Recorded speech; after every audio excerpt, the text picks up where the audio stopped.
মোশাররফ হোসেন লিখেছেন বিয়ে ছাড়া হজ নাকি ফরজ হয় না, এটা কি সত্য? না, এটা অসত্য কথা। বিয়ে হজ ফরজ হওয়ার সাথে আর্থিক সঙ্গতি, শারীরিক সঙ্গতির সম্পর্ক, এটার সাথে বিয়ে করার কোনো সম্পর্ক নেই।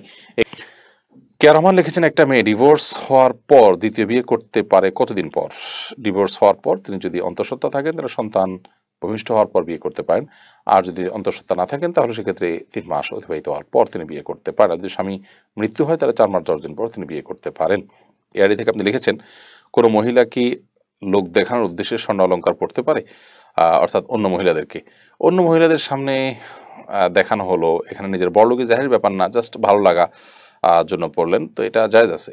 কিন্তু যদি তিনি সম্পদশালী এটা বুঝিয়ে অন্যদের উপর নিজের প্রাধান্য বিস্তার করতে চান তাহলে সেক্ষেত্রে সেটা অহংকার, সেটা অবশ্যই নিন্দনীয় এবং নিষিদ্ধ হবে। এই আইডি থেকে আপনি লিখেছেন একজন ঠিকাদার বাড়ি বানাতে গিয়ে দেখে প্ল্যানের মধ্যে বাড়ির সাথে একটা পুজোর ঘরও আছে, সেক্ষেত্রে কি ঠিকাদারের বাড়িটা বানাতে পারবে? আহ, এটা করা যাবে না। যদি আপনি জানেন যে এখানে শিরক হবে এবং আপনি প্ল্যান দেখেছেন যে সেখানে শিরকের আয়োজন হবে, আপনি জানেন এবং সেটাই আপনি তৈরি করছেন, তাহলে সেক্ষেত্রে প্রত্যক্ষ সহযোগিতা এবং মদদ হয়ে যায়, আসলে এটা জায়েজ নাই। এমডি ওসমান গনি আপনি লিখেছেন রুমের মধ্যে এক মহিলা আত্মহত্যা করেছে, ওই রুমে থাকলে কোনো সমস্যা হবে কিনা? না, কোনো সমস্যা হবে না। একে আজাদ লিখেছেন আমার বাবা সুদে টাকা আনে এবং জুয়া খেলে, আমি রাগ করে কথা বলি না, এতে আমার গুনাহ হবে না? আপনার গুনাহ হবে না যদি ইমান করে তাকে সংশোধন করতে চান।